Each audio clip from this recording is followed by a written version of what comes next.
Imagina só uma comunidade cheia de gente talentosa, com muito carisma, um potencial enorme, mas que por dentro está se desfazendo. É briga, é escândalo, é arrogância. Pois é, essa era a situação lá em Corinto. E a carta que o apóstolo Paulo escreveu para eles há quase 2000 anos é o que a gente vai desvendar hoje. A situação toda de Corinto levanta uma questão que, olha, continua super relevante. O que acontece quando o ideal de uma comunidade perfeita bate de frente com a realidade complicada das pessoas? Vamos investigar como é que o Paulo tentou botar ordem nessa bagunça. Primeiro, vamos entender o cenário. Corinto era uma metrópole romana. Pensa num centro comercial vibrante, sabe? Cheio de dinheiro, gente de todo lugar, uma diversidade cultural imensa. Era uma verdadeira encruzilhada do mundo antigo. E foi nesse caldeirão de influências que nasceu uma pequena igreja cristã e, claro, os problemas da cidade logo começaram a aparecer lá dentro. E é aqui que a coisa fica interessante. Porque o Paulo começa a carta elogiando os coríntios, dizendo que eles foram enriquecidos em tudo. Ele reconhece os dons que eles tinham, tipo profecia, sabedoria, mas essa festa dura pouco. Logo em seguida, o tom muda, da água para o vinho, e ele começa a listar uma série de problemas bem sérios. E nossa, que lista! Tinha a briga para ver quem era o melhor líder, gente processando um ao outro na justiça, escândalos, um orgulho que deixava todo mundo cego para os próprios erros. Até as reuniões deles eram uma confusão. Era tipo assim, uma igreja cheia de talentos, mas com uma falta de união que chegava a doer.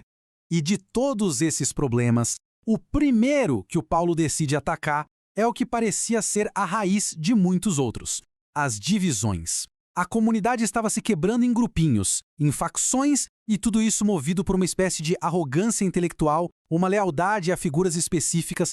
Olha só, o Paulo cita o que eles mesmos andavam falando. Eles estavam transformando seus mentores espirituais em celebridades, criando verdadeiros fã-clubes que ficavam competindo entre si, quase uma cultura de influenciadores do mundo antigo, sabe? E a pergunta do Paulo é direta, cortante. Cristo está dividido? Ele joga na cara deles o quão absurda era essa situação. E a resposta do Paulo para essa crise de status é simplesmente radical. Ele vira a lógica do mundo de cabeça para baixo. De um lado você tem a sabedoria do mundo, que valoriza discursos bonitos, poder, status, e do outro ele coloca a loucura da mensagem de Deus, um Salvador que foi crucificado. Para a cultura da época, isso era um escândalo, uma loucura total. Paulo está dizendo que a verdadeira força não está nos líderes famosos, mas na humildade da cruz. Para combater essa mentalidade de competição, o Paulo não dá só uma ordem. Ele é mais esperto. Ele pinta um quadro. Ele oferece uma das metáforas mais poderosas que ele já escreveu para que eles pudessem se ver de um jeito completamente diferente. A lógica dessa metáfora do corpo é simplesmente genial. Cada pessoa com seu dom, com sua particularidade, é essencial. O pé não pode se sentir menos importante que a mão só porque é diferente. A diversidade aqui não é um problema, é a própria força do corpo. E o ponto principal é a interdependência. Quando um sofre, todo mundo sente. Quando um se dá bem, todo mundo comemora junto. Tá, legal a metáfora do corpo, mas e na prática? Como é que isso funciona? Depois de apontar as divisões e mostrar a imagem da unidade, Paulo eleva o nível da conversa. Ele diz que vai mostrar um caminho incomparavelmente superior. É tipo o princípio que deveria governar tudo, cada interação. O verdadeiro sistema operacional da comunidade. E é aqui que a gente chega no coração da carta, o famoso capítulo 13. O amor, ele começa, é paciente, é benigno. Pensa só, paciência e bondade são exatamente o contrário da rivalidade e da impaciência que estavam rachando a igreja de Corinto. E ele continua. E cada não que ele diz é uma crítica direta ao que eles estavam fazendo. Não é invejoso, não é presunçoso, nem se encha de orgulho. Basicamente, ele está listando os sintomas da doença de Corinto, a inveja dos dons dos outros, a arrogância de se acharem mais espirituais, o orgulho que gerava as brigas e apresentando o amor como o único remédio. O amor não celebra a injustiça, mas fica feliz com a verdade. Quer dizer, ele não comemora quando o outro erra, não busca o próprio interesse passando por cima de alguém, como eles faziam quando se processavam nos tribunais. Pelo contrário, o amor constrói uma base de integridade. E o final é poderoso demais. Enquanto os dons espirituais, que eles valorizavam tanto, um dia iam acabar, o amor é permanente. É o alicerce que dura para sempre, sobre o qual a comunidade tem que ser construída. Mas o Paulo não deixa essa ideia só na poesia, não.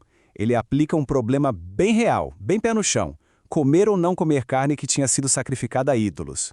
Para alguns, a liberdade que tinham em Cristo significava que podiam comer. Afinal, os ídolos não eram nada. Mas aí vem o teste final de Paulo. O amor limita a liberdade. Se o que você faz, mesmo tendo o direito de fazer, vai prejudicar um irmão, então o amor exige que você abra mão desse direito. O cuidado com o outro vem sempre em primeiro lugar. E para fechar, Paulo vai na base de tudo. Ele ancora toda a sua argumentação sobre unidade e amor na crença mais fundamental de todas. Ele tinha percebido que alguns lá em Corinto estavam duvidando do alicerce da fé, a esperança da ressurreição. Para o Paulo, esse é o ponto. Se tirar isso, a casa toda desmorona. A ressurreição de Cristo não é um detalhezinho opcional, nem só um símbolo. É o evento histórico que valida a mensagem inteira. Sem ela, a fé deles é vazia e todo o esforço para consertar a comunidade simplesmente não faz sentido.